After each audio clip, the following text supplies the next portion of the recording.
और bicep muscle इस जगह पे जुड़ा हुआ है।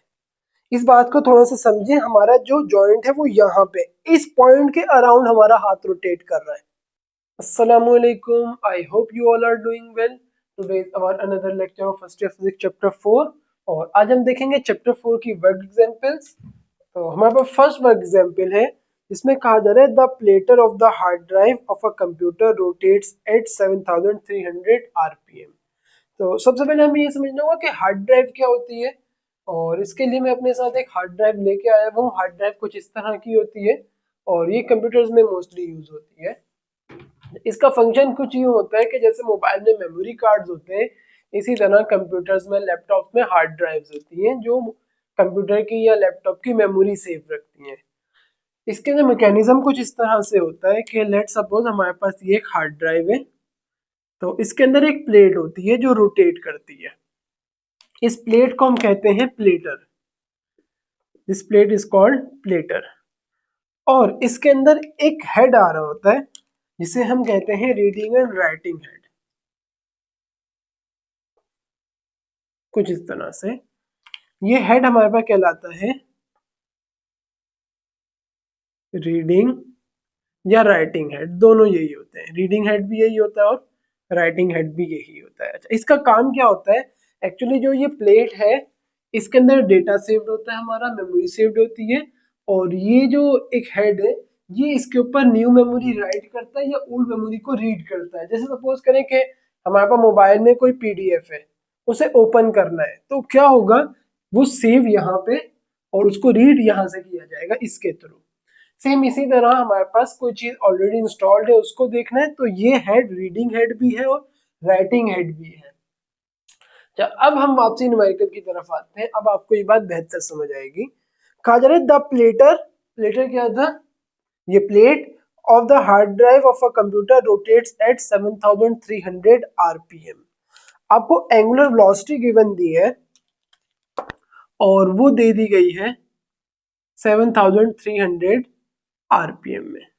तो आपको यहां से एक चीज याद रखनी होगी, एंगुलर वेलोसिटी जिसे हम ओमेगा से रिप्रेजेंट करते हैं, इसकी यूनिट आपने पढ़ी है रेडियन पर सेकेंड, बट यहां दे दी गई है रेवोल्यूशन पर सेकेंड आरपीएम। आरपीएम में क्या होता है? फर्स्ट ऑफ ऑल आपको रेवोल्यूशन समझना होगा। लेट सपोज हमारे पास ये जो डिस्क है इसको मैं लेता हूं और मैं कहता हूं कि इस डिस्क ने एक रेवोल्यूशन कंप्लीट कर लिया है, यानी कि क्या होगा कि एक कंप्लीट सर्कुलर पाथ इसने, लेट सपोज यहां से स्टार्ट करते हैं, ये रोटेट होना शुरू हुई, पॉइंट आगे जाएगा, घूम के वापसी यहां आ गया, तो हम कहेंगे कि एक रोटेशन कंप्लीट हुई है, या हम बोलेंगे वन रेवोल्यूशन हो गया है। तो ये डिस्क 7300 रेवोल्यूशन पर मिनट से रोटेट करी, यानी कि एक मिनट में इतनी बार रोटेट कर रही है ये वाली डिस्क। तो हम इसे क्या बोलते थे कि लेट सपोज आपने फ्रीक्वेंसी की डेफिनेशन पढ़ी है कि एक मिनट में, एक सेकंड में या एक घंटे में कितनी साइकिल्स कंप्लीट होती हैं उसे हम फ्रीक्वेंसी बोलते हैं। यहाँ भी तो यही बात बताई जा रही है कि 7300 रेवोल्यूशन, 7300 साइकिल्स कंप्लीट हो रही है एक मिनट में, रेवोल्यूशन पर मिनट। तो ये जो ओमेगा है जिसे हम एंगुलर वेलोसिटी बोल रहे हैं, जब हम इसे आरपीएम में रिप्रेजेंट करते हैं तो इसे हम एंगुलर फ्रीक्वेंसी बोलते हैं। एंगुलर वेलोसिटी भी बोल सकते हैं और एंगुलर फ्रीक्वेंसी भी बोल सकते हैं। नाउ मजीद आगे आते हैं न्यूमेरिकल में। What is the angular velocity of the platter? देखें, इन्होंने हमें एंगुलर फ्रीक्वेंसी गिवन दी है और पूछ रहे हैं कि एंगुलर वेलोसिटी क्या होगी प्लेटर की, यानी कि एंगुलर वेलोसिटी रेडियन पर सेकंड में क्या होगी। तो हमारे पास रिक्वायर्ड, फर्स्ट रिक्वायर्ड है एंगुलर वेलोसिटी फाइंड करनी है। नाउ मजीद आगे कहा जा रहा है इफ द रीडिंग हेड क्या था? ये हेड होता है reading head. If the reading head of the drive is located 3.1 centimetre from the rotational axis, from the rotation axis. अब क्या कह रहे हैं ये कि लेट सपोज कि कोई बॉडी रोटेट कर रही है, कुछ ऐसे ऐसे कोई बॉडी रोटेट कर रही है। हमेशा कोई बॉडी जब भी रोटेट करती है तो वो किसी एक्सिस के अबाउट रोटेट करती है। सपोज करें एक बॉडी ऐसे रोटेट कर रही है, इसके सेंटर से एक ऐसे एक्सिस जा रही होगी, इमेजिनरी एक्सिस, इसके अबाउट ये रोटेट कर रही है। सेम जब ये प्लेट रोटेट कर रही है, ये प्लेटर रोटेट कर रहा है, तो इसका भी जो ये सेंटर है इसमें से ऐसे एक एक्सिस जा रही होगी। हमें कहा जा रहा है कि ये जो एक्सिस है जो सेंटर से जाती है इसे हम एक्सिस ऑफ रोटेशन या रोटेशनल एक्सिस बोलते हैं। कहा जा रहा है if the reading head is located 3.1 centimetre from the axis of rotation, यानी कि जो रीडिंग हेड है वो एक्सिस ऑफ रोटेशन से ये वाला जो डिस्टेंस है, ये डिस्टेंस हमें दे दिया 3.1 सेंटीमीटर कि रोटेशनल एक्सिस से रोटेशन एक्सिस जो है उससे 3.1 सेंटीमीटर दूर है reading head. What is the linear speed of the point on the platter just below it. क्या कहा जा रहा है कि ये रहा reading head, axis of rotation से 3.1 सेंटीमीटर दूर है। तो एग्जैक्टली ये जो रीडिंग हेड का हेड है, जो रीडिंग हेड है कुछ यहाँ पे, इसके बिल्कुल नीचे प्लेट के ऊपर एक पॉइंट लगाना है हमने। कहाँ आ जाएगा ये, प्लेट के ऊपर एक पॉइंट आ गया, इस पॉइंट की लीनियर वेलोसिटी बतानी है। अच्छा, इस पॉइंट की लीनियर वेलोसिटी कैसे बता सकते हैं? सपोज करें कि यहाँ पे हम एक इमेजिनरी सर्कल एज्यूम कर लेते हैं, सही। इस इमेजिनरी सर्कल का ये रेडियस हो जाएगा और ये रेडियस कितना दिया गया है हमें 3.1 सेंटीमीटर। और हमें कहा जा रहा है कि ये जो पॉइंट है इस पॉइंट की लीनियर वेलोसिटी बतानी है। इस पॉइंट को हम पॉइंट ए बोल देते हैं। तो हम कह देते हैं कि हमें क्या बताना है, v linear velocity point A की हमें लीनियर वेलोसिटी बतानी है। नाउ मजीद आगे चले, थोड़ा लॉन्ग न्यूमेरिकल है। If a single bit requires 0.55 micrometre of length. ये एक इंपॉर्टेंट पार्ट है इसका। पहले हमें एक लेंथ गिवन है एक्चुअली, और वो है 0.55 माइक्रोमीटर। कहा जा रहा है if a single bit requires 0.55 micrometre of length. Bit क्या होता है एक्चुअली, जैसे आप मोबाइल में डेटा यूज करते हैं, किसमें होता है वो KB kilobytes, same MB megabytes, GB gigabytes, TB terabytes. तो हमारे पास दो चीजें होती हैं, बिट और बाइट। हमें बिट की फॉर्म में दिया गया है। हमारे पास जो बाइट्स होते हैं, जैसे मैंने किलो बाइट्स बोला, एक बाइट हो सिर्फ, तो 8 बिट्स मिलके 1 बाइट बनाते हैं हमारे पास। एक्चुअली ये डेटा की फॉर्म है कि सिर्फ इंटरनेट डेटा नहीं, ये नॉर्मल डेटा में भी इसको यूज किया जाता है, बिट्स और बाइट्स को। तो मैंने क्या बताया कि ये प्लेट रोटेट करेगी तो मेमोरी रीड या राइट होगी। तो मेमोरी रीड या राइट भी बिट्स की फॉर्म में होती है। और कहा जा रहा है कि जब ये प्लेट 0.55 माइक्रोमीटर रोटेट करेगी तो 1 बिट आएगा हमारे पास। If a single bit requires 0.55 micrometre of length along the direction of motion, कि ये जैसे ही 0.55 माइक्रोमीटर की लेंथ रोटेट होगी इसकी तो 1 बिट हो जाएगा। यानी कि हमें जो गिवन है लेंथ 0.55 माइक्रोमीटर पर बिट गिवन है। कहा जा रहा है हाउ मेनी बिट्स पर सेकेंड, एक सेकंड में कितने bits can the writing head right, कि एक सेकंड में ये जो राइटिंग हेड है ये कितने बिट्स राइट कर सकता है। When it is 3.1 centimetre from the axis of rotation. Same वही बात कही है कि एक्सिस ऑफ रोटेशन से 3.1 सेंटीमीटर दूर है अगर, तो ये कितने बिट्स पर सेकंड राइट कर सकता है। नंबर ऑफ बिट्स पर सेकंड हमें बताना है। मैं पार्ट सी को एक बार फिर बताता हूं। कहा गया है कि ये जो प्लेट है ये रोटेट करेगी, कितना रोटेट करेगी, 0.55 माइक्रोमीटर जब रोटेट करेगी तो 1 बिट राइट कर दिया जाएगा। तो एक सेकंड में कितने बिट्स राइट किए जा सकते हैं। तो अब हम इस न्यूमेरिकल को स्टार्ट करते हैं। ये हमारा पार्ट ए, पार्ट बी और part C. Let's go toward solution. First of all बहुत आसान है फर्स्ट पार्ट तो। एंगुलर फ्रीक्वेंसी गिवन है किसमें, रेवोल्यूशन पर मिनट में। तो इस एंगुलर फ्रीक्वेंसी को एज इट इज मैं यहाँ लिख देता हूँ, angular frequency is equal to 7300। जब मैं इसको ओपन करके लिख रहा हूँ रेवोल्यूशन पर मिनट। अब हमने ये बात चैप्टर 1 में पढ़ी थी कि 1 रेवोल्यूशन कितने रेडियंस, हमने किस में करना है इसको, रेडियन पर सेकंड में। वन रेवोल्यूशन, हमने ये बात पढ़ी थी कि वन रेवोल्यूशन बराबर होता है 2 पाई रेडियंस के, ऐसा ही है। और 1 मिनट, ऑब्वियसली ये तो पता है 1 मिनट को सेकंड्स में करेंगे तो 60 सेकंड्स आ जाएंगे। क्या मैं इसी चीज को 7300 रेवोल्यूशन पर मिनट को ऐसे भी लिख सकता हूं, इनटू 1 रेवोल्यूशन और 1 मिनट। 1 से मल्टीप्लाई करने से तो कुछ नहीं होता। इससे फायदा हमें ये होगा कि 1 रेवोल्यूशन की जगह अब हम 2 पाई रेडियन रख सकते हैं। तो क्या हो जाएगा, angular frequency is equal to 7300 into 2 pi radian और डिवाइडेड बाय 1 मिनट बराबर होता है 60 सेकेंड्स के। यहां हम क्या करेंगे कि 2 1 से 2 और 2 इंटू 30 60 आ जाएगा। पाई की वैल्यू 3.14 होती है, ये तो ऑब्वियस है।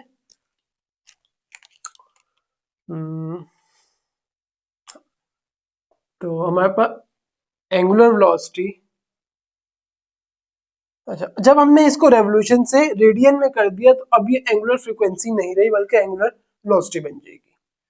Is equal to 7300 multiply pi और डिवाइडेड बाय 30 और यूनिट क्या आ जाएगी, रेडियन पर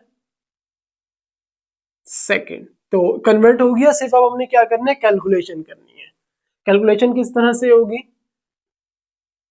7300 पाई की वैल्यू 3.14 और डिवाइडेड बाय 30, तो हमारे पास इसका आंसर आ जाएगा 764.45 रेडियन पर सेकेंड।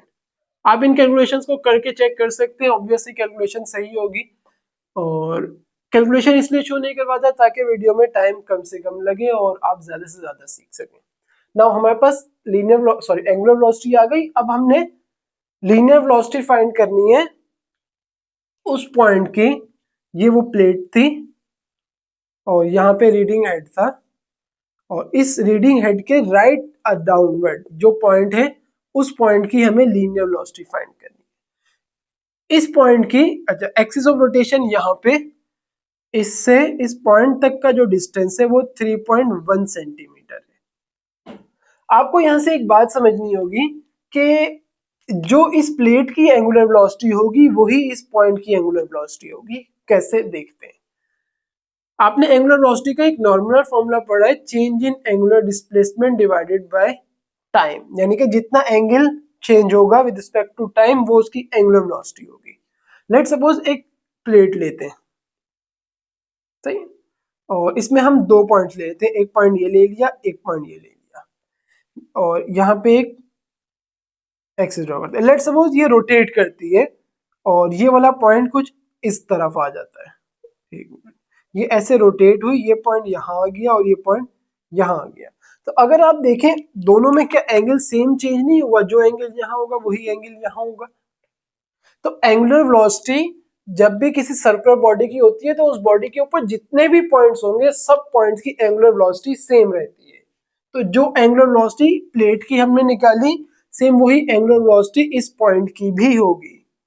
तो हमने फॉर्मूला पढ़ा है, ये हमारे पास हो गया पार्ट ए। और पार्ट बी के लिए फॉर्मूला हमने पढ़ा है v equals to are omega. v क्या है हमारे पास, वी ए फाइंड कर रहे हैं, आर हमें ये वाला डिस्टेंस दे दिया गया 3.1 सेंटीमीटर। तो इसको हम कन्वर्ट कर लेते हैं 3.1 सेंटीमीटर को मीटर में। कैसे करते हैं, सेंटीमीटर से मीटर में जाने के लिए 100 से डिवाइड कर देते हैं। तो 3.1 डिवाइडेड बाय 100, ये हमारे पास आ जाएगा 0.031 मीटर। सो रेडियस की जगह आ जाएगा 0.031 और एंगुलर वेलोसिटी 764.45। तो इसे आप मल्टीप्लाई करेंगे तो आपके पास आ जाएगा 23.64 मीटर पर सेकेंड। ये हमारे पास क्या आ गई, इस पॉइंट की लीनियर वेलोसिटी आ गई। नाउ लास्ट पार्ट सी, जो एक इंपॉर्टेंट पार्ट है इसका। इसमें क्या हो रहा है, थर्ड जो लास्ट पार्ट है उसमें कहा जा रहा है नंबर ऑफ बिट्स पर सेकेंड, यानी कि जब प्लेटर रोटेट करेगा तो उसका जो राइटिंग हेड है वो उसके ऊपर कुछ ना कुछ राइट कर सकता है। और 0.55 माइक्रोमीटर जब प्लेटर रोटेट करेगा तो एक बिट राइट कर दिया जाएगा। तो एक सेकंड में कितने बिट्स राइट होंगे? अगर आप देखें, हमें चाहिए क्या, नंबर ऑफ बिट्स। बिट्स हमारे पास ये आ रहे हैं, पर सेकंड हमें लाना है। तो उसके लिए पहले हम माइक्रो को खत्म करते हैं, क्योंकि हम मीटर में यूनिट्स लेते हैं।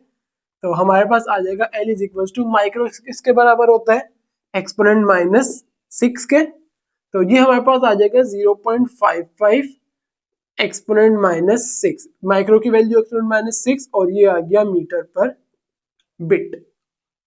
हमें क्या करना है, हमें बिट पर सेकंड में लाना है आंसर को। तो अगर आप देखें यहाँ मीटर और बिट है, हमें मीटर को खत्म करना है, सेकंड लाना है।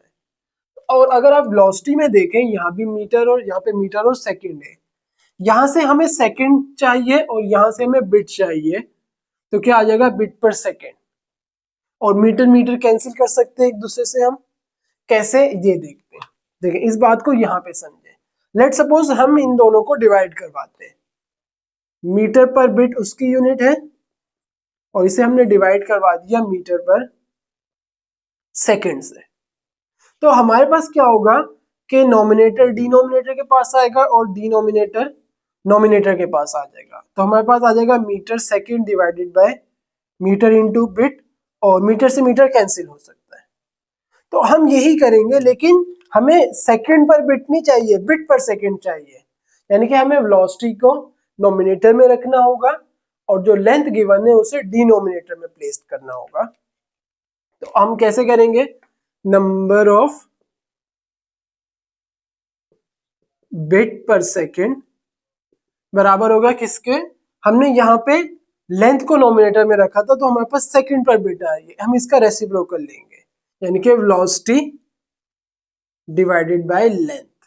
अब आप देखें, आपको ये जब सॉल्व करेंगे तो और बेहतर समझ आएगा। वेलोसिटी क्या है, 23.64 मीटर पर सेकंड, और divided by length 0.55 exponent -6 metre per bit. सही है, इसको नॉर्मली आप डिवाइड करेंगे तो हमारे पास आ जाएगा 4307272.27। ये हमारे पास, जब आप इसे डिवाइड करेंगे आप कैलकुलेटर में चेक कर लेना कि आंसर यही आएगा। हमें जो मेन वो है वो समझना यूनिट्स में, कैलकुलेशन तो आपको बहुत अच्छे से आती है। यहाँ हम अगर इसको देखें, इन्हें डिवाइड करवाना है, हमारे पास क्या है, मीटर पर सेकंड और divided by metre per bit. इस तरह की जब भी हमारे पास कैलकुलेशन आती है तो क्या होता है कि नॉमिनेटर में नॉमिनेटर डिनोमिनेटर है और डिनोमिनेटर में भी नॉमिनेटर डिनोमिनेटर है, ये बिट है सॉरी। तो यहाँ का नॉमिनेटर इधर के डिनोमिनेटर के पास चला जाता है और यहाँ का डिनोमिनेटर नॉमिनेटर के पास चला जाता है। तो हमारे पास क्या आ जाएगा, इज इक्वल्स टू, ये वैल्यू तो एज इट इज रहेगी,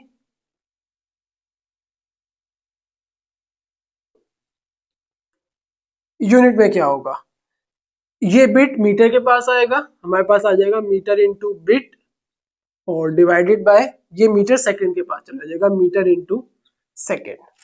तो हमारे पास इस मीटर से ये मीटर कैंसिल होगा और हमारे पास फाइनल आंसर आ जाएगा 43072.27 बिट पर सेकंड। और ये हमारे पास यही चाहिए था, नंबर ऑफ बिट्स पर सेकंड।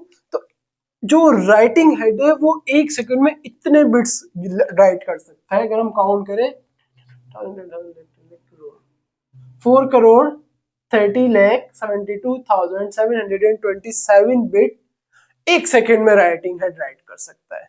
तो ये हमारे पास फर्स्ट न्यूमेरिकल था, आप इसको नोट करें, देन हम नेक्स्ट न्यूमेरिकल की तरफ चलते हैं। Now we are going toward work example 2, और इसमें कहा जा रहा है, बहुत छोटा सा न्यूमेरिकल है, a motorcycle wheel turns 3620 times while being ridden for 6.5 minutes। तो यहाँ पे कुछ इस तरह से गिवन है डेटा में कि आपको एक गिवन है number of turns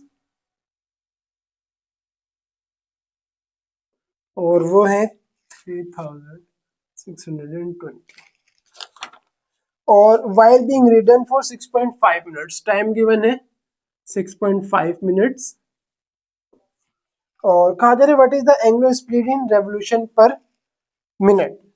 angular speed बतानी है या एंगुलर वेलोसिटी जो मर्जी बोल ले, और किस में बतानी है, रेवोल्यूशन पर मिनट यानी आरपीएम में बतानी है। अभी मैंने लास्ट न्यूमेरिकल में ही आपको ये बात बताई थी कि एंगुलर वेलोसिटी आरपीएम में भी हो सकती है और रेडियन पर सेकंड में भी हो सकती है, दोनों एक ही चीज है, लेकिन जब आरपीएम में होती है तो उसे हम एंगुलर फ्रीक्वेंसी भी बोलते हैं। तो इसको समझे कि कहा गया है आप एक मोटरसाइकिल है जो चल रही है और उसका एक व्हील हम ले रहे हैं, सपोज करें एक ही हमारे पास उसका व्हील है, एक मोटरसाइकिल चल रही है तो ऑब्वियसली उसका व्हील घूम रहा होगा। मोटरसाइकिल 6.5 मिनट्स तक चली और उसके व्हील ने इतने टर्न्स कंप्लीट कर दिए। जैसे सपोज करें एक पॉइंट ले लेते हैं, व्हील घूमा, एक बार घूमा, दूसरी बार, तीसरी बार, चौथी बार, पांचवी बार, तो इतने टाइम्स घूम गया। तो अगर मैं बोलता हूँ कि व्हील वन टाइम घूमा है तो मैं क्या बोलूंगा कि वन रेवोल्यूशन उसने कंप्लीट किया है। अगर टू टाइम्स घूमता है तो मैं कहूंगा कि इसने टू रेवोल्यूशंस कंप्लीट कर लिए, क्योंकि रेवोल्यूशन क्या था, एक कंप्लीट सर्कल था। तो ये जो हमें गिवन है number of turns is equals to 3620, ये क्या है, एक्चुअली आपको रेवोल्यूशंस गिवन है और रेवोल्यूशन किसकी यूनिट होती है, थीटा की। तो हम क्या लिखेंगे, ये जो नंबर ऑफ टर्न्स है इसको हम चेंज करके हम लिखेंगे कि ये एंगल है, जो एंगल चेंज हो रहा है और वो कितना है 3620 रेवोल्यूशंस, क्योंकि इतने टाइम्स घूमा है ना व्हील हमारा, तो इतने ही टर्न्स होंगे हमारे, इतने ही रेवोल्यूशंस होंगे, तो हम उसको इन टर्म्स ऑफ एंगल लिख रहे हैं। इसको लिखने का भी एक रीजन है कि हमने एंगल में क्यों लिखा, इसको भी देखते हैं। आपने एंगुलर वेलोसिटी का फॉर्मूला या डेफिनेशन बोले क्या पढ़ी थी, एंगुलर वेलोसिटी की डेफिनेशन थी change in angular displacement with respect to time. Angular velocity की डेफिनेशन थी change in angular displacement with respect to time. Angular displacement क्या होता है, थीटा को बोलते थे angular displacement, theta angular displacement, change in angular displacement delta theta with respect to time. तो हमारे को दोनों चीजें गिवन है। जहन में ये आना चाहिए कि रेवोल्यूशन तो हम यूज ही नहीं करते, हम तो रेडियन यूनिट यूज करते और दूसरा मिनट्स नहीं यूज करते, सेकंड यूज करते हैं, तो हमें इसे कन्वर्ट करना चाहिए था, लेकिन क्यों नहीं कर रहे, क्योंकि उन्होंने कहा है कि हमें रिजल्ट चाहिए आरपीएम में, यानी कि उन्हें रेवोल्यूशन पर मिनट में रिजल्ट चाहिए, तो हमें इसे चेंज करने की जरूरत ही नहीं है, ऑलरेडी थीटा रेवोल्यूशन में और टाइम मिनट में, तो हम ऐसे ही इसको सॉल्व कर देंगे। देखते हैं, ये हमारे पास एंगुलर डिस्प्लेसमेंट की वैल्यू और इसकी unit revolution divided by time 6.5 minutes, इसको आप डिवाइड करेंगे आपके पास आ जाएगा 556.92 और यूनिट यही रहेगी रेवोल्यूशन पर मिनट। तो ये हमारे पास क्या आ जाएगी, एंगुलर वेलोसिटी। इसको आप आरपीएम भी लिख सकते हैं, जैसे आपके लिए आसानी रहे आप वैसे कर सकते हैं। नाउ हम वर्क एग्जाम्पल 4.3 पे चलते हैं। वर्क एग्जाम्पल 4.3 है, इसमें कहा जा रहा है, यह पेज नंबर 80 पे,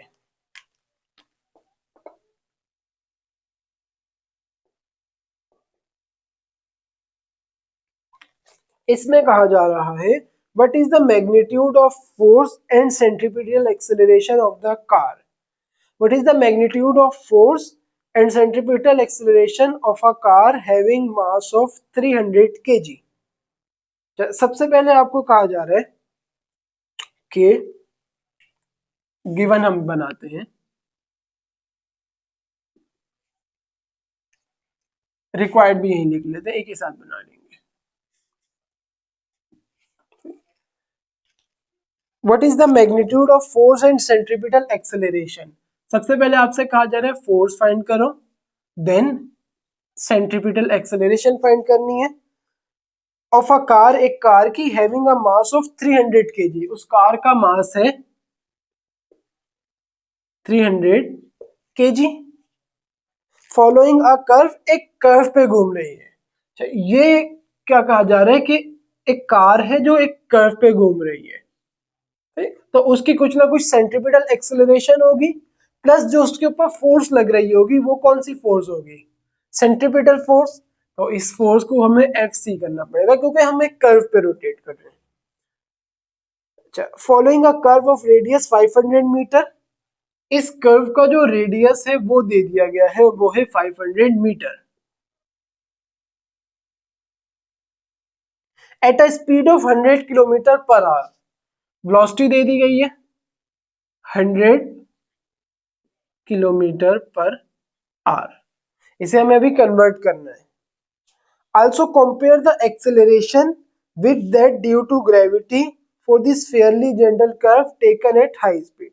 आपको कहा जा रहा है कि जो एक्सेलरेशन हमारे पास आएगी उसको कंपेयर करना है एक्सेलरेशन ड्यू टू ग्रेविटी से, यानी कि इन दोनों को डिवाइड करना है। कंपैरिजन माने होता है कि कौन सी वैल्यू ज्यादा है और कोई वैल्यू ज्यादा है तो दूसरे से कितनी ज्यादा है, तो ये चीज हमें बतानी होती है, यानी कि इसका आंसर हमें परसेंटेज में लाना होगा। ये भी है, जब हम सॉल्व करेंगे तो आपको और बेहतर समझ आ जाएगा। तो ये हमारा डेटा बन गया है। इसमें क्या करना है, सबसे पहले अगर हम देखें सेंट्रीपिटल फोर्स, जो फोर्स एक्चुअली हमें फाइंड करनी है वो है सेंट्रीपिटल फोर्स। और सेंट्रीपिटल फोर्स के लिए फॉर्मूला हमारे पास होता था Fc is equal to M we square upon R. Mass पता है हमें, वेलोसिटी भी पता है, रेडियस भी पता है, ठीक? तो हम इसको एक और तरह से भी फाइंड कर सकते हैं। आपने एक फॉर्मूला और भी तो पढ़ा है, F इक्वल्स टू एम में। अगर ये फोर्स सेंट्रीपिटल फोर्स होगी तो एक्सेलरेशन क्या हो जाएगी, सेंट्रीपिटल एक्सेलरेशन।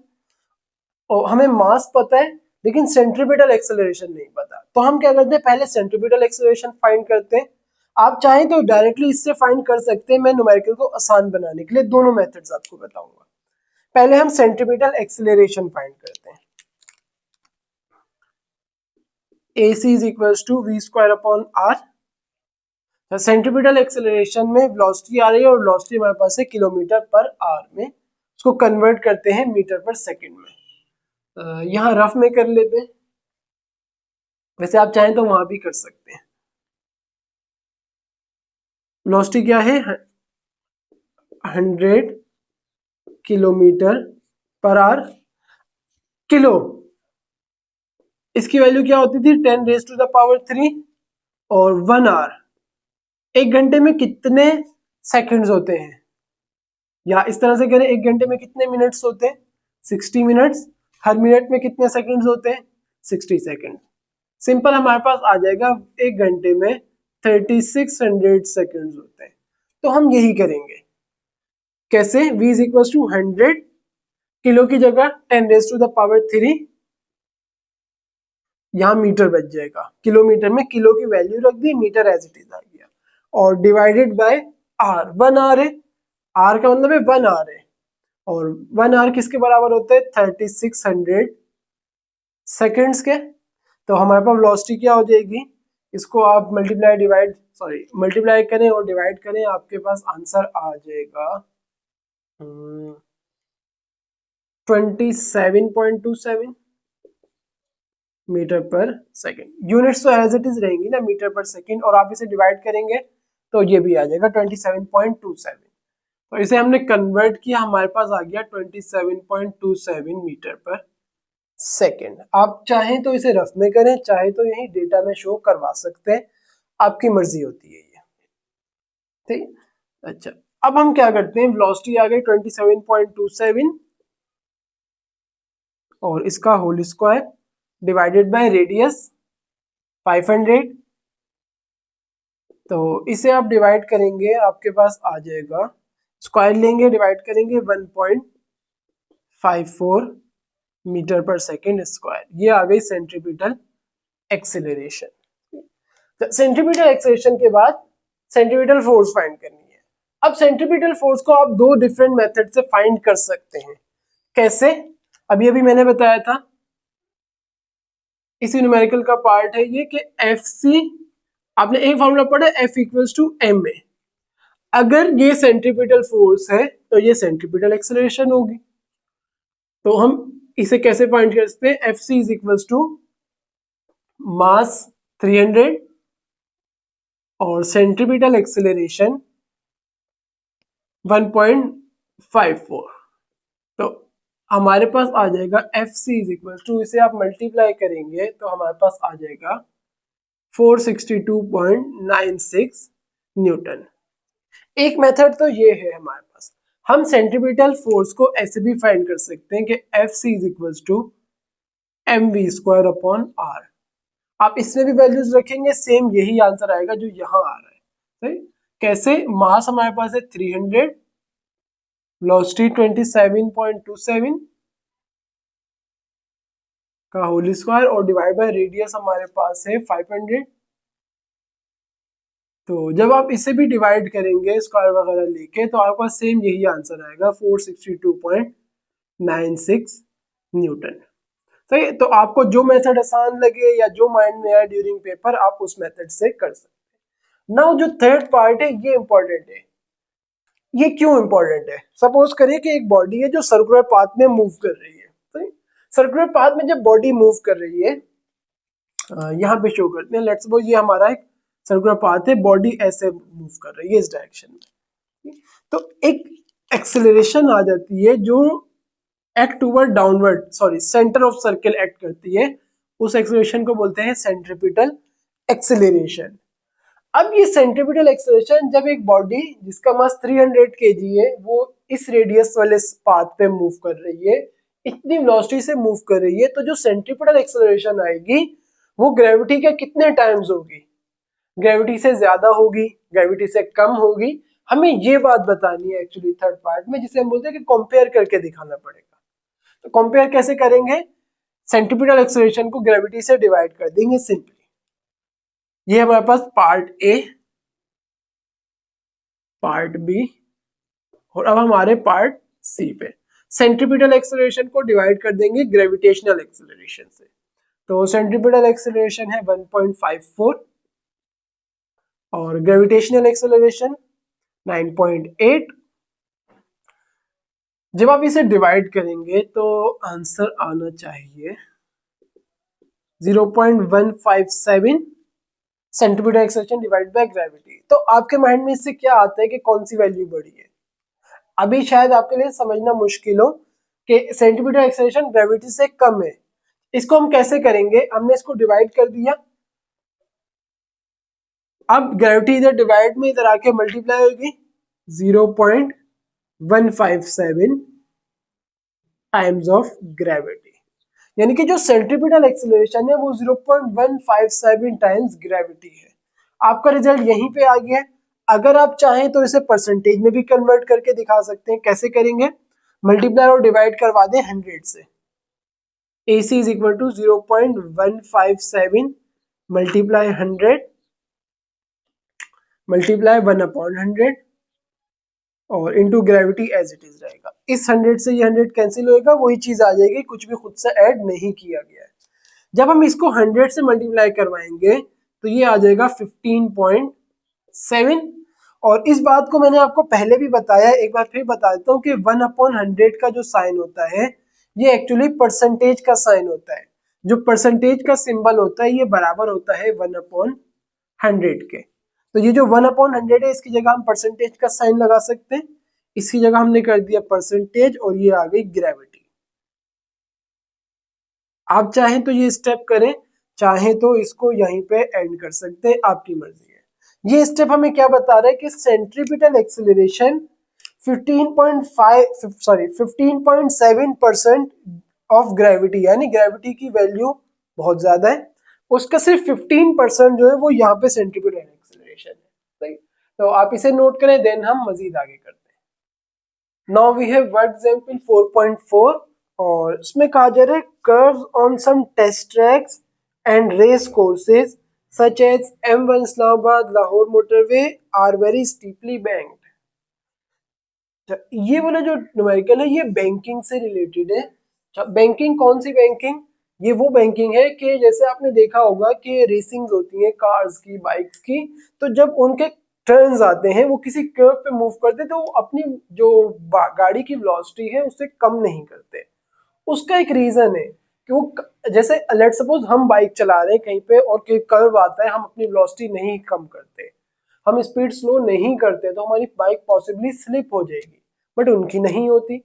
इसका क्या रीजन है कि जैसे लेट सपोज कोई कर्व है, उनका कर्व ऐसे सीधा नहीं बना होता, उनका कर्व थोड़ा सा ऐसे टेढ़ा होता है, यानी कि ऐसे नहीं है वो कर्व, थोड़ा सा ऐसे टेढ़ा है। उससे क्या होता है दरअसल कि हमने सुना है कि अगर फ्रिक्शन ना हो तो हम मूव नहीं कर सकते, लेकिन बैंड कर्व मीन कि लेट सपोज कि ये एक लेट सपोज ऐसे कर्व पाथ है, ये थोड़ा सा ऐसे ऐसे करके कर्व होगा, कि ऐसे टेढ़ा होगा और यूं कर्व जा रहा होगा।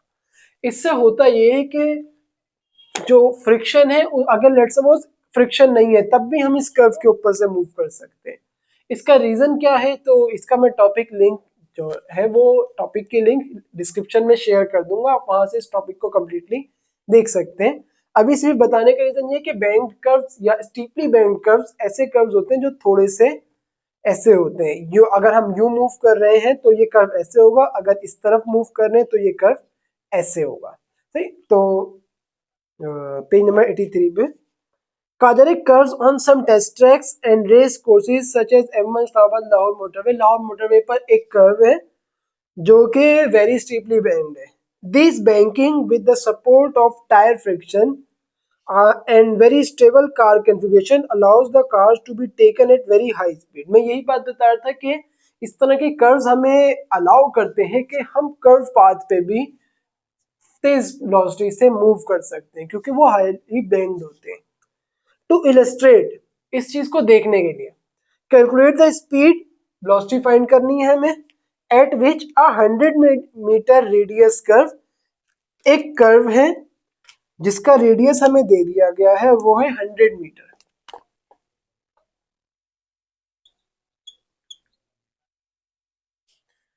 कर्व बैंड एट 30 डिग्री, जो कि 30 डिग्री बैंड है।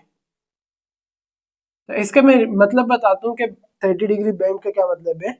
Should be driven if the road were frictionless. देखिए इन्होंने वही कंडीशन बता दी जो मैं आपको बता रहा था कि रोड फ्रिक्शनलेस है, यानी कि जीरो फ्रिक्शन, और हमने सुना है कि फ्रिक्शनलेस सरफेसेस पे कोई बॉडी मूव नहीं कर सकती। क्यों नहीं मूव कर सकती, क्योंकि हमें एक्शन रिएक्शन फोर्सेस चाहिए होती है। जैसे सपोज करें यहाँ जमीन है, मैं आगे चल रहा हूँ, इसका मतलब है कि जमीन को मैं पीछे धक्का दे रहा हूँ, पीछे की तरफ कर रहा हूँ जमीन को, और जमीन मुझे आगे भेज रही है। अब मैं एक्शन बैकवर्ड कर रहा हूँ, जमीन जो सरफेस है वो रिएक्शन फोर्स फॉरवर्ड लगा के मुझे आगे भेज रही है। तो कभी भी जब तक फ्रिक्शन नहीं होगा, हमने पढ़ा है कि चीजें मूव नहीं कर सकती, बट यहाँ वही बात कह दी गई कि जो कर्व है वो फ्रिक्शनलेस है और हमें वेलोसिटी फाइंड करनी है। तो ये कैसे हो सकता है कि अगर फ्रिक्शनलेस है तो वहां मूव कर सकते हैं हम, कैसे वेलोसिटी आ सकती है। इसका रीजन यही है कि इन्होंने कहा कि जो कर्व है वो 30 डिग्री बैंड है और इस कंडीशन में हमें वेलोसिटी फाइंड करनी है। सही है, तो मैं इसके आपको थोड़ा सा मजीद बताता हूँ कि सपोज करें, अगेन ये बुक लेते हैं हम, कर्व है, लेट सपोज कर्व ऐसे बिल्कुल सीधा एक रोड है और कर्व ऐसे जा रहा है और ये फ्रिक्शनलेस है, हम मूव नहीं कर सकते, बट लेट सपोज कर्व ऐसे जा रहा है और इस बार ये ऐसे थोड़ा सा टेढ़ा हुआ है, अब हम मूव कर सकते हैं। क्यों कर सकते हैं इसका मैं आपको रीजन बताता हूँ, पहले हम न्यूमेरिकल की तरफ चलते हैं।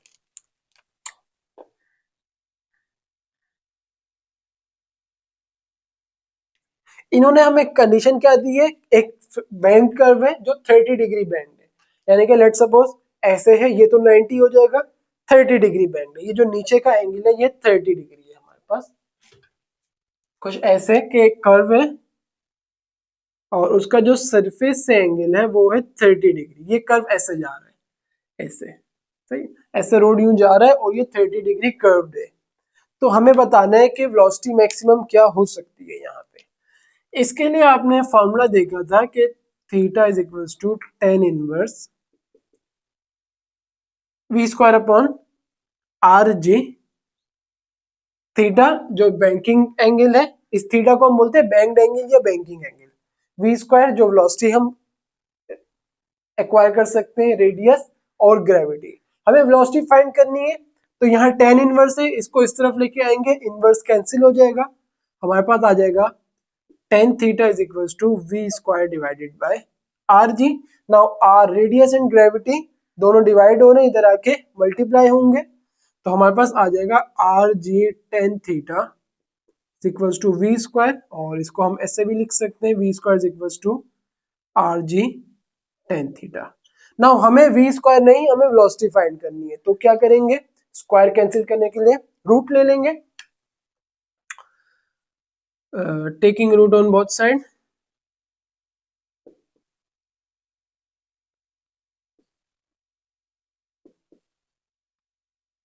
तो हमारे पास आ जाएगा वी स्क्वायर का root is equals to under root r g tan theta, इस स्क्वायर से रूट कैंसिल, और हमारे पास आ जाएगा v is equals to under root r g tan theta. सही। अच्छा, नाउ अब हम क्या करेंगे, सिंपली वैल्यूज पुट करनी है और हमारा आंसर आएगा under root radius 100 metre, gravity की वैल्यू 9.8। तो कोशिश करें कि अक्सर हम ग्रेविटी की जगह 10 भी रख देते हैं, आपको कोशिश करनी चाहिए कि 9.8 को ही यूज करें, ज्यादा बेहतर यही होता है कि 9.8 यूज की जाए। 10 30 डिग्री। अच्छा, अगेन कैलकुलेशन हम शो नहीं करेंगे, कैलकुलेशंस आपको आती हैं, आपको इतना आप ऑब्वियसली फर्स्ट ईयर में आ गए, कैलकुलेशन करना आपके लिए कोई इशू नहीं होना चाहिए, और इसीलिए मैं कैलकुलेशन रिप्रेजेंट नहीं करता कि उस चीज की जिस चीज की जरूरत नहीं है। हाँ, आप पेपर में जरूर रिप्रेजेंट करेंगे कैलकुलेशंस को। तो हमारे पास वेलोसिटी आ जाएगी 23.71 मीटर पर सेकेंड, ये हमारे पास वेलोसिटी आ गई।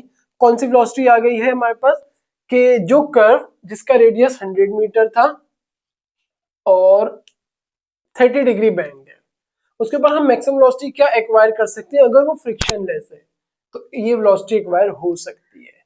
तो बैंक्ड कर्व का फायदा यही होता है कि अगर फ्रिक्शन, सोचे फ्रिक्शन नहीं है तब ये वेलोसिटी एक्वायर हो सकती है, फ्रिक्शन होगा तो इससे ज्यादा वेलोसिटी एक्वायर कर सकते हैं एक कर्व पाथ के ऊपर।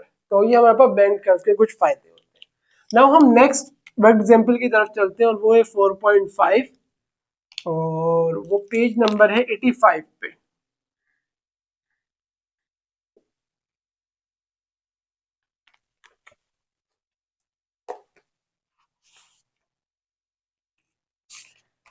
और इसमें कहा जा रहा है, छोटा सा न्यूमेरिकल है, the international space station orbits, एक इंटरनेशनल स्पेस स्टेशन है।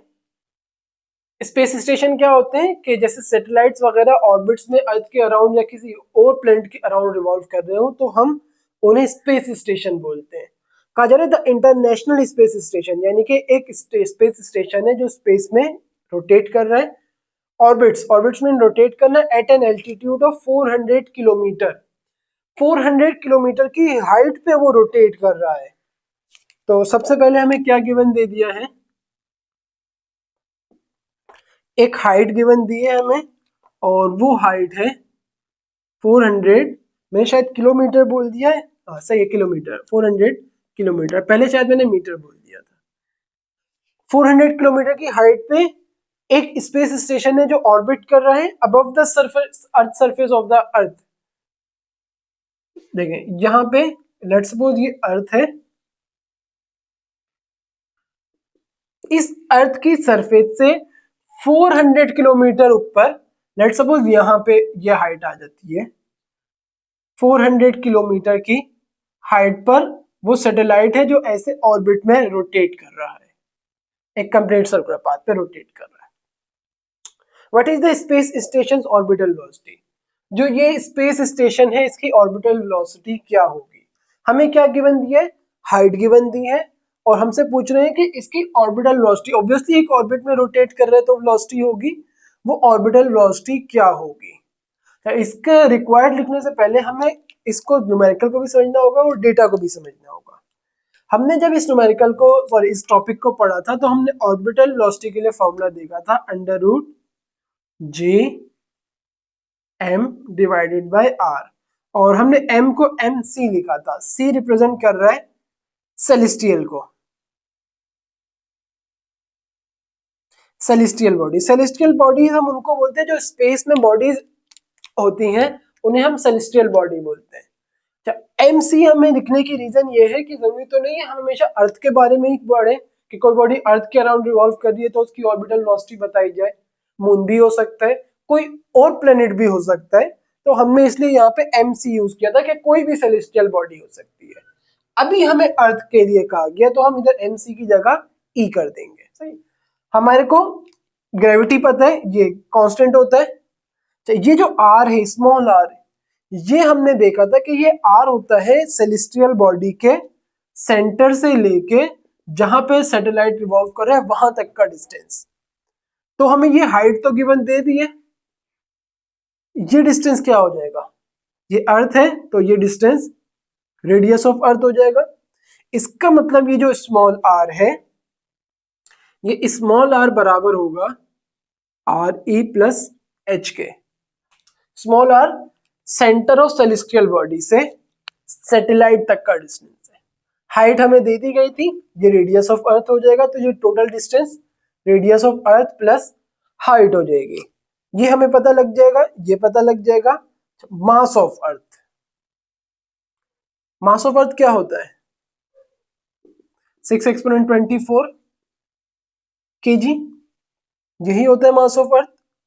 तो हमारे पास जो मास ऑफ अर्थ है वो भी हमें पता है, तो इसका मतलब हमें सब कुछ ही पता है, सिर्फ डेटा बनाना है हमें। अगर हम ये देखें रेडियस ऑफ अर्थ, सॉरी पहले हम रेडियस ऑफ अर्थ लिख लेते हैं। रेडियस ऑफ अर्थ हमारे पास होता है 6.4 एक्सपोनेंट 6 मीटर। मैंने यहाँ एक गैप छोड़ा है, ये भी आपको पता लगेगा क्यों छोड़ा है। आर ई प्लस एच, ये वो रेडियस है, सॉरी रेडियस नहीं डिस्टेंस है एक्चुअली। आर ई हमारे पास है 6.4 एक्सपोनेंट 6 प्लस हाइट है 400 किलोमीटर। इसको मैं थोड़ा सा चेंज करके अगर लिखूं तो ये हमारे पास हो जाएगी, किलो की वैल्यू क्या होती है एक्सपोनेंट 3, अभी थोड़ी देर पहले देखा था। और इसका पॉइंट अगर हम 3 बार पीछे ले जाए तो ये भी एक एक्सपोनेंट 3 दे देगा हमें। तो हाइट हमारे पास हो जाएगी 0.4 एक्सपोनेंट 6 मीटर। और इसे जब हम यहाँ पे पुट करेंगे 0.4 एक्सपोनेंट 6, ये करने का रीजन सिर्फ इतना है, आप चाहें तो नहीं करें, कैलकुलेटर से ऐड कर लें, सिर्फ कैलकुलेशन शो करने का एक तरीका है कि एक्सपोनेंट 6 सेम रहेंगे। 6.4 प्लस 0.4 हमारे पास आ जाएगा 6.8 और एक्सपोनेंट 6 एज इट इज आ जाएगा, तो ये हमारे पास रेडियस हो जाएगा। अगर ये हाइट वाली बात नहीं समझ आई तो मैं यहाँ बता देता हूँ, h is equal to 400 kilometre है ना, किलो की वैल्यू एक्सपोनेंट 3 और मीटर बच गया। सही, इसका 400 का पॉइंट यहाँ होगा, पॉइंट एक बार पीछे गया, दूसरी बार और तीसरी बार, तो ये क्या हो गया 0.4, 3 बार पॉइंट पीछे गया उसका एक्सपोनेंट 3, एक एक्सपोनेंट 3 पहले से, और ये मीटर। एक्सपोनेंट 3 और exponent 3 base same, power add होंगी, 3 प्लस 3 6 आ जाएगा, तो ये हमारे पास हाइट आ गई 0.4 एक्सपोनेंट 6। ये करने का रीजन सिर्फ आपको कैलकुलेशन आसान करना है कि 6.4 को डायरेक्ट हम 0.4 में ऐड कर सकते हैं। सही, अच्छा हमारे पास ये आ गया इन दो की वैल्यू। कैपिटल जी किसके बराबर होता है, ये तो आपको अच्छे से याद होगा, universal gravitational constant 6.67 exponent minus 11 newton metre square पर किलोग्राम स्क्वायर, ये भी पता लग गया। एम, एम है हमारे पास मास ऑफ अर्थ, एम ई लिखेंगे जिसे हम, और ये हमारे पास मैंने अभी अभी आपको बताया क्या होता है 6 एक्सपोनेंट 24 kg। मास ऑफ अर्थ भी आ गया, गिवन हो गया हमारे पास। नाउ इसे रेस कर देते हैं।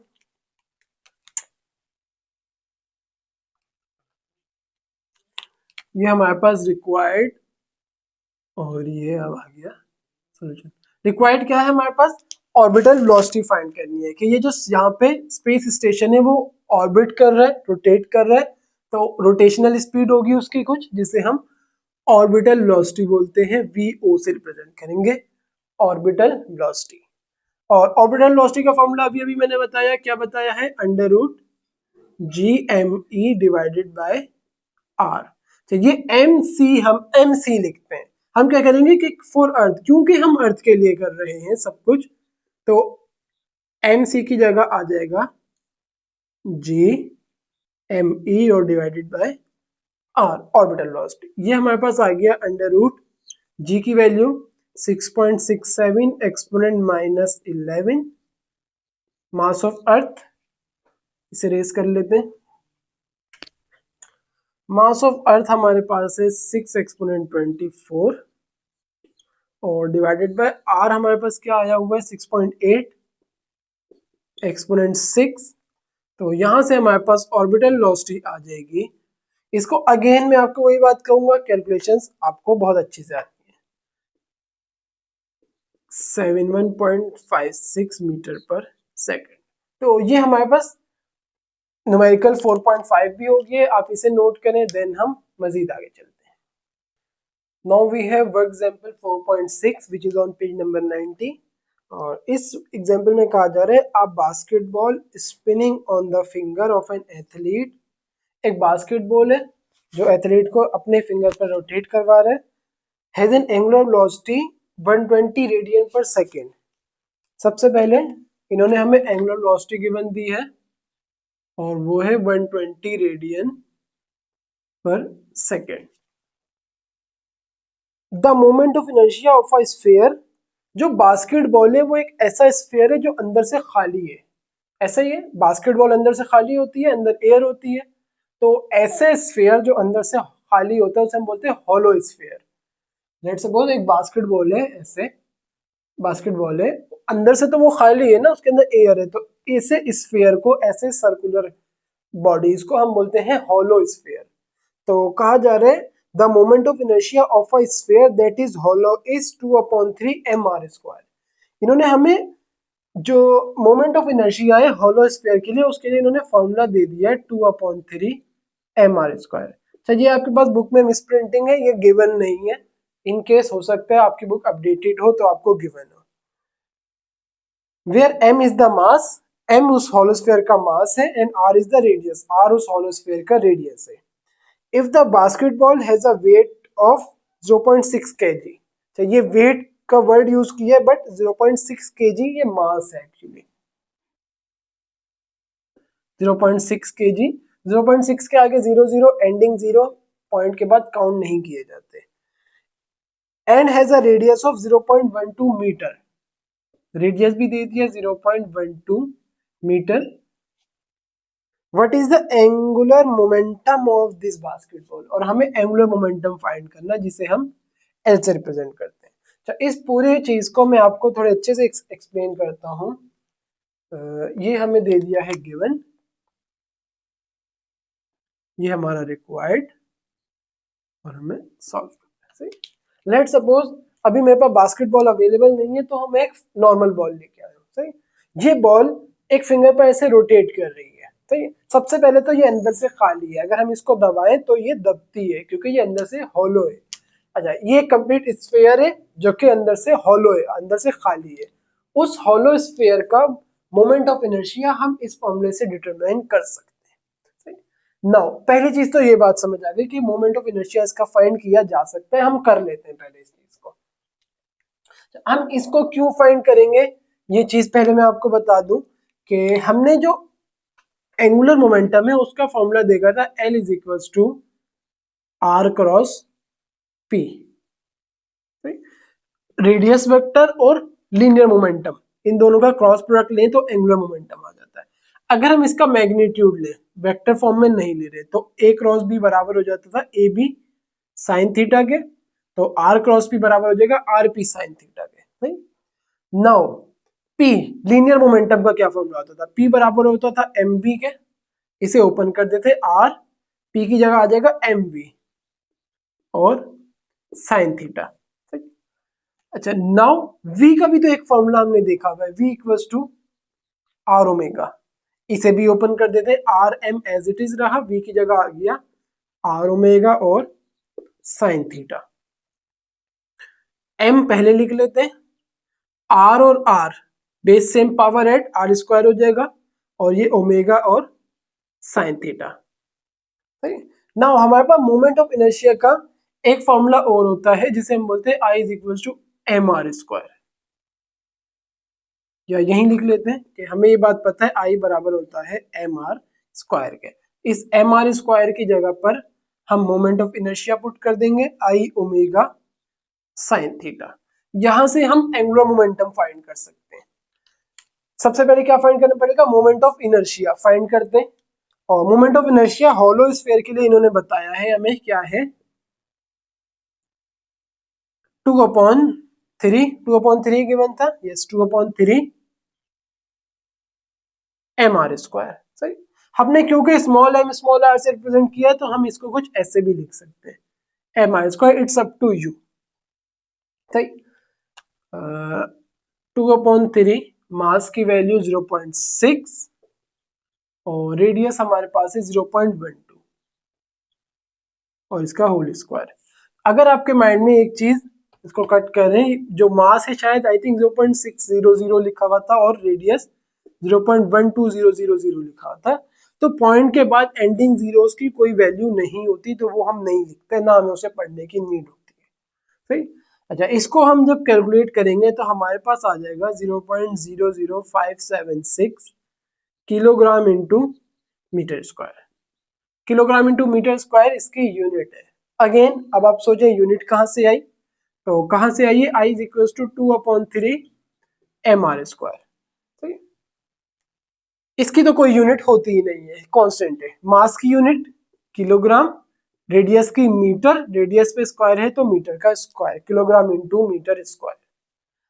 अच्छा तो हम क्या करते हैं, क्योंकि हमें पॉइंट फर्स्ट लेटर के बाद, फर्स्ट नंबर के बाद लाना होता है, तो हम पॉइंट को आगे मूव करवाते हैं। कितनी बार, 1 2 3, 3 टाइम्स पॉइंट मूव करेगा आगे, तो आई हमारे पास आ जाएगा 5.76 एक्सपोनेंट -3। पॉइंट जब राइट वर्ड मूव करता है तो पावर माइनस में आती है, लेफ्ट वर्ड जाता है तो प्लस में पावर आती है, किलोग्राम इंटू मीटर स्क्वायर। ये हमारे पास आ गया आई। यहां से हमें एंगुलर मोमेंटम फाइंड करने के लिए आई तो पता लग गया, ओमेगा, ओमेगा गिवन है। मेन चीज आती है ये एंगल कहां से लाए, अब हम एंगल भी तो चाहिए, तो लेके आते हैं कहीं ना कहीं से तो लाना पड़ेगा। L is equals to I omega, ये इसको हम यहां से शुरू नहीं करते, इसको हम यहीं से स्टार्ट करते हैं, आर पी साइन थीटा से। L is equals to R P sine theta. आपको ये बात ज्यादा बेहतर समझ आए, हमने क्या किया था, आर क्रॉस पी को हमने ओपन किया मैग्नीट्यूड फॉर्म में, आर पी साइन थीटा। ये जो थीटा है ये एंगल है रेडियस वेक्टर और लीनियर मोमेंटम में। सही, अब इस चीज को समझते हैं कि सपोज करें एक फुटबॉल है,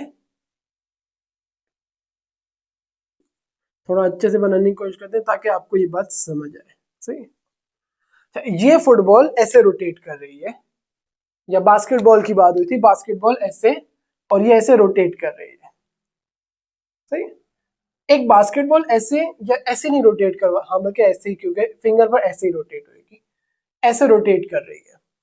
तो इसकी जो वेलोसिटी है, लेट सपोज ये वाला जो पॉइंट है ये इधर आया, यहाँ पे इसके सेंटर से लेके यहाँ तक का जो डिस्टेंस होगा वो तो इसका रेडियस होगा, और ये बॉल या बास्केटबॉल ऐसे रोटेट कर रही है, तो इसकी वेलोसिटी किधर होगी। सपोज करें कि एक सर्कुलर पाथ है, तो यहाँ पे एक पॉइंट है और एक बॉडी ऐसे जा रही है, तो उसकी लीनियर वेलोसिटी बिल्कुल जिस डायरेक्शन में वो मूव कर रही होती है उसी डायरेक्शन में उसकी लीनियर वेलोसिटी होती है। ठीक है? तो जब ये बास्केटबॉल ऐसे रोटेट कर रही है तो यहाँ पे जो वेलोसिटी होगी वो ऐसे इनवर्ट बोर्ड के जा रही होगी, क्योंकि बॉल कैसे रोटेट कर रही है, ऐसे। तो इस पॉइंट की वेलोसिटी ऐसे बोर्ड के इनवर्ट जा रही होगी। अब इनवर्ट में बना नहीं सकता तो मैं इसको कुछ ऐसे बना रहा हूँ, ये बोर्ड के अंदर की तरफ है वेलोसिटी, और किस तरह से है, ऐसे देखें, ये आपका रेडियस वेक्टर, बॉल ऐसे घूम रही है, ये रेडियस वेक्टर, और वेलोसिटी ऐसे बोर्ड के अंदर की तरफ है। भाई कुछ ऐसे देखें, ऐसे वेलोसिटी ऐसे बोर्ड के अंदर और ये रेडियस वेक्टर है।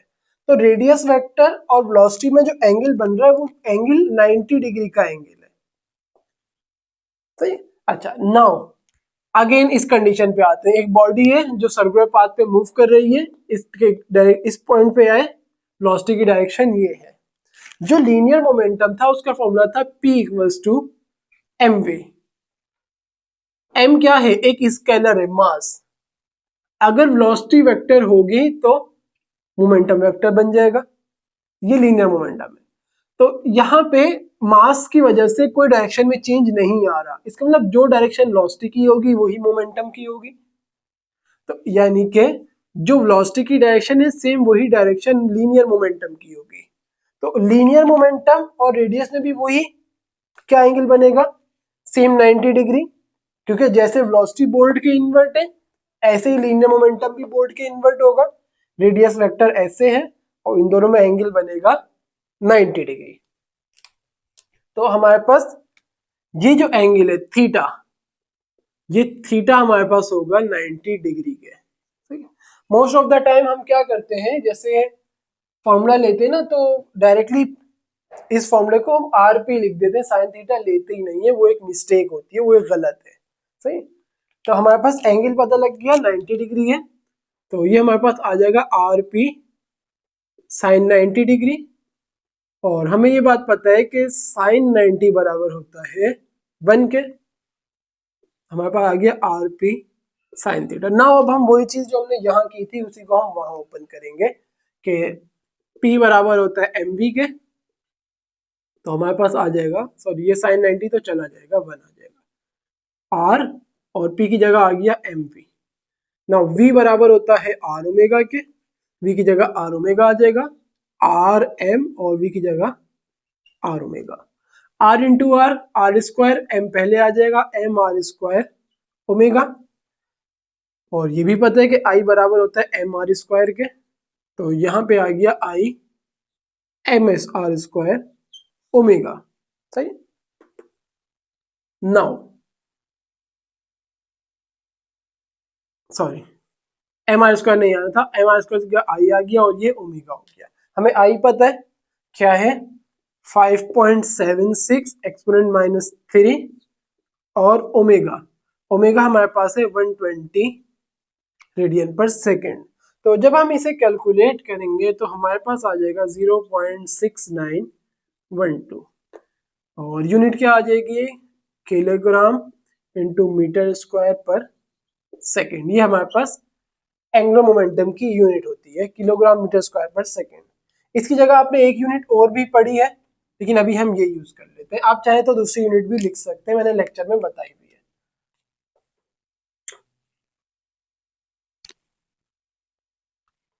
अच्छा, नाउ हमारे पास ये न्यूमेरिकल तो हो गया। नेक्स्ट लास्ट न्यूमेरिकल है न्यूमेरिकल वर्क एग्जांपल 4.7, जो हमारे पास आई थिंक पेज नंबर है 91 पे। यस, पेज नंबर 91 पे हमारे पास नेक्स्ट वर्क एग्जांपल है। और ये वर्क एग्जांपल थोड़ी सी लॉजिकल है ज्यादा।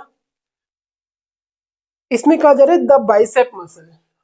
The bicep muscle, bicep muscle कौन सा होता है, जो हमारा ये फ्रंट का मसल होता है, इसे हम बाइसेप मसल बोलते हैं। द बाइसेप मसल जो हमारा ये फ्रंट का मसल है, ये हमारे पास बाइसेप मसल होता है।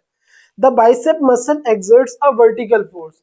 लेट्स सपोज मेरा हाथ ऐसे है, जब मैं अपने हाथ को ऐसे ऊपर ला रहा हूं तो ये किसकी वजह से आ रहा है, इस बाइसेप मसल को वजह से। ये बाइसेप मसल मेरे हाथ को ऊपर खींच रहा है। The biceps muscle exerts a vertical force. एक बाइसेप मसल है जो कैसी फोर्स लगा रहा है, अपवर्ड फोर्स लगा रहा है, वर्टिकल अपवर्ड लगा रहा है, vertical force on the lower arm, lower arm पे लगा रहा है। Bent as shown in the figure, figure में शो हुआ हुआ है। फॉर ईच केस, अच्छा दो केसेस गिवन है। Calculate the torque about the axis of rotation through the elbow joint. तो पहले मैं आपको ये न्यूमेरिकल समझाता हूँ कि न्यूमेरिकल में एक्चुअली कहा क्या जा रहा है। लेट्स सपोज इसको हम रिमूव करते हैं ताकि आपको ये बात ज्यादा बेहतर समझ आए। देखिए, अगर आप देखें ये हमारे पास जो फ्रंट मसल है ये हमारा बाइसेप मसल है, ये वाला मसल। सही। अच्छा, दूसरी चीज, हमारा जो जॉइंट है वो कहाँ पे, हमारा जॉइंट कुछ इस जगह पे, ये रहा हमारा जॉइंट। जॉइंट हमारा यहाँ पे और बाइसेप मसल इस जगह पे जुड़ा हुआ है। इस बात को थोड़ा सा समझें, हमारा जो जॉइंट है वो यहाँ पे, इस पॉइंट के अराउंड हमारा हाथ रोटेट कर रहा है। और जिस भी पॉइंट के अबाउट, ये मैंने शायद थोड़ी देर पहले ही अभी आपको बताया था, ये एक सर्कल है, यहाँ कोई बॉडी ऐसे रोटेट कर रही है, तो इस पूरे रोटेशन के सेंटर से एक एक्सिस पास होती है जिसे हम एक्सिस ऑफ रोटेशन बोलते हैं। हमारा हाथ भी तो यही काम कर रहा है। आप देखें हमारा हाथ, इसको ऐसे समझे, हमारा हाथ भी एक्चुअली रोटेट कर रहा है। कैसे रोटेट कर रहा है? लेट्स सपोज मैंने एक पॉइंट यहाँ पे बना दिया और मैं इस मार्कर को पकड़ लेता हूँ। इस पॉइंट पे मैंने अपनी एल्बो को रखा, सही, एग्जैक्टली इस पॉइंट पे, और मैं अपनी एल्बो को ओपन कर रहा हूँ। क्या हो रहा है? रोटेशन हो रही है। हमारा जो एल्बो है वो रोटेट कर रहा है। तो क्या होता है कि हमारा एल्बो इस पॉइंट से जॉइंट है, ये वाला जो पॉइंट है, इस पॉइंट से हमारा एल्बो जॉइंट है। यहां से हमारी एक्सिस ऑफ रोटेशन पास कर रही है हमारे हाथ में। लेकिन जो हमारा बाइसेप मसल है वो यहाँ नहीं जुड़ा, यहाँ तो हमारा जॉइंट है, बाइसेप मसल इस जगह पे जुड़ा हुआ है। भाई ऐसे हमारा हाथ है, यहां से एक्सिस ऑफ रोटेशन पास हो रही है, लेकिन बाइसेप मसल यहाँ जुड़ा हुआ है जॉइंट में, और बाइसेप मसल जहां जुड़ा हुआ है उस जगह पर थोड़ा सा डिस्टेंस है, बाइसेप मसल और जॉइंट में। इस बात को आपने ये समझ के रखना है, सही। अब न्यूमेरिकल को समझेंगे तो आपको बेहतर समझ आएगा। द बाइसेप मसल आपको ये बात तो समझ आ गई, जब भी फोर्स एक्सर्ट करेगा वर्टिकली अपवर्ड फोर्स एक्सर्ट कर रहा है और लोअर आर्म पे कर रहा है। फॉर ईच केस, दो केसेस गिवन है, एक बार हमारा हाथ ऐसे है और एक बार हमारा हाथ थोड़ा सा ज्यादा, एक बार ऐसे 90 डिग्री एंगल बना हुआ है हाथ में और एक बार ऐसे थोड़ा ज्यादा है। For each case calculate the torque about the axis of rotation. हर बार एक इस केस में जब 90 डिग्री है, टॉर्क कैलकुलेट करने कहाँ? एक्सिस ऑफ रोटेशन पे। एक्सिस ऑफ रोटेशन ये नहीं, एक बार हमारा हाथ थोड़ा सा नीचे है यहाँ पे, तो भी हमें टॉर्क कैलकुलेट करना है। Assuming the muscle is attached 5 centimetre from the elbow। अच्छा, तो जो जॉइंट है उससे जहां एल्बो जॉइंट, जहां ये बाइसेप मसल जॉइंट है, इसका डिस्टेंस इन्होंने दे दिया है 5 सेंटीमीटर। अब इस न्यूमेरिकल को करेंगे तो आपको बहुत आसानी से समझ आएगा कि क्या क्या गिवन है। अगर आप उसमें देखें फिगर में हमें फोर्स गिवन है। फोर्स हमारे पास है 700 न्यूटन। अच्छा, सेकंड चीज हमें डिस्टेंस गिवन है, कहाँ का? बाइसेप मसल और जॉइंट का, जिसे हम आर बोल रहे हैं, और ये है 5 सेंटीमीटर। सेंटीमीटर से मीटर में जाने के लिए 100 से डिवाइड करेंगे, 5 डिवाइडेड बाय 100, और ये हमारे पास आ जाएगा 0.05 मीटर। 5 को 100 से डिवाइड किया, 0.05 मीटर आ गया। अच्छा, ये आ गया, एफ आ गया, आर आ गया। हमें 2 थीटा गिवन है और 2 टॉर्क्स फाइंड करने हैं। तो ये जो थीटा है ये हम रिक्वायर्ड में लिख सकते हैं। कैसे? हमें 2 बार टॉर्क फाइंड करना है, एक को हम बोल देते हैं टॉ1 और दूसरे को टॉ2 बोल देते हैं। अच्छा, कैसे फाइंड करने हैं? एक बार हमारा बाइसेप मसल ऐसे 90 डिग्री बना रहा है, अब जब हम टॉर्क अप्लाई हो रहा होगा उस टॉर्क को बोल देते हैं 90 डिग्री, थीटा1, और टॉ2 के लिए थीटा2 जो कि 120 डिग्री है। अच्छा, 120 डिग्री कैसे है ये बात मैं अभी आपको समझाता हूँ कैसे है। पहले केस 1 देख लेते हैं, फिर मैं इसके ऊपर आऊंगा, फिर ही इसकी वैल्यू लिखेंगे। Solution, now you have to understand कि सपोज करें हमारा एल्बो जॉइंट यहाँ पे, मैं यहाँ पे डायग्राम यहाँ बनाता हूँ और सॉल्व इसके आगे कर लूंगा, सही है।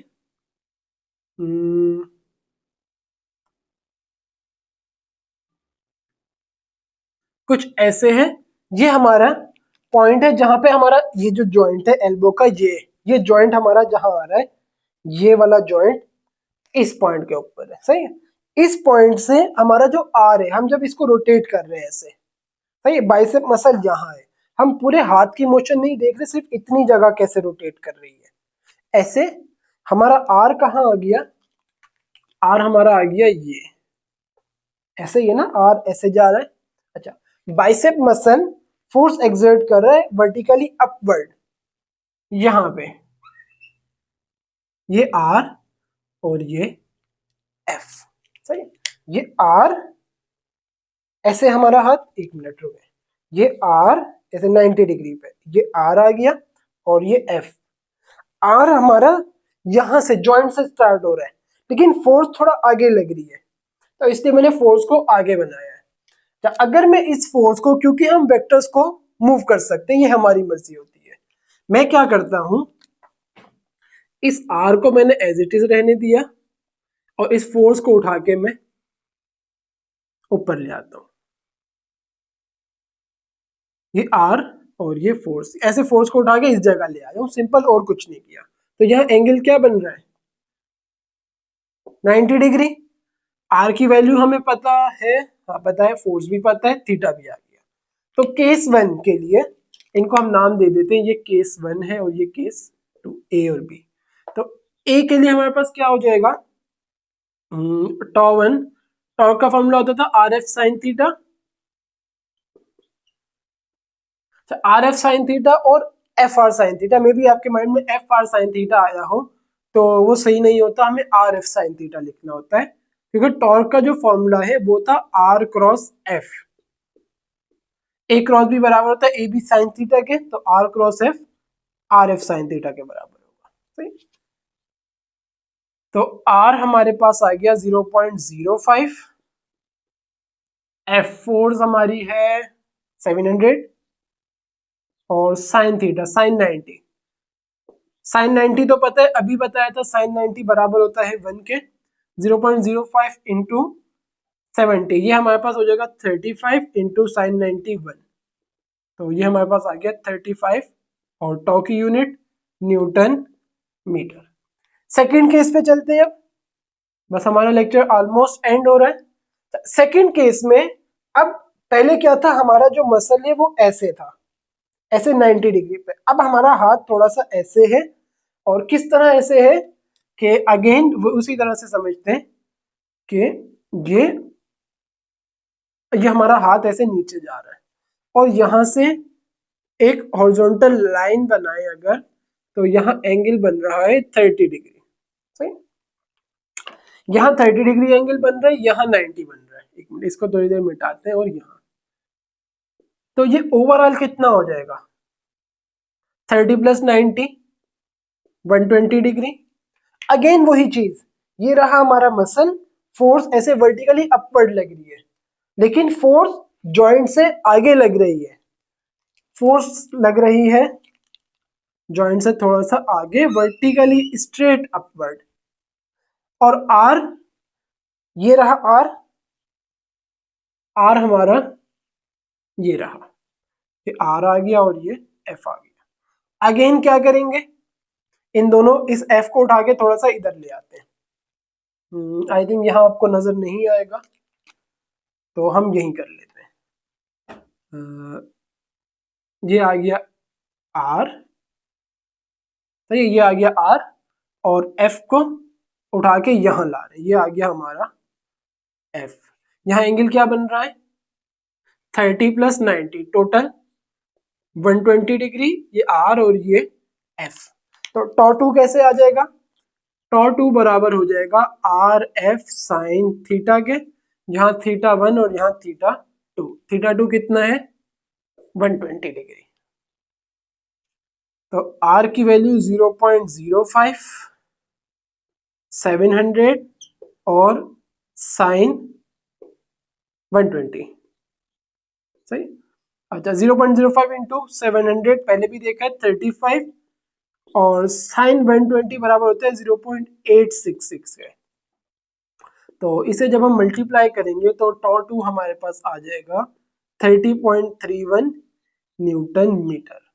और यहाँ आके हमारी वर्क एग्जाम्पल हो जाती हैं खत्म। तो आई होप आपको लेक्चर समझ आया होगा, न्यूमेरिकल समझ आए होंगे। अगर आपको कोई क्वेरी हो तो आप कमेंट बॉक्स में पूछ सकते हैं। अल्लाह हाफिज।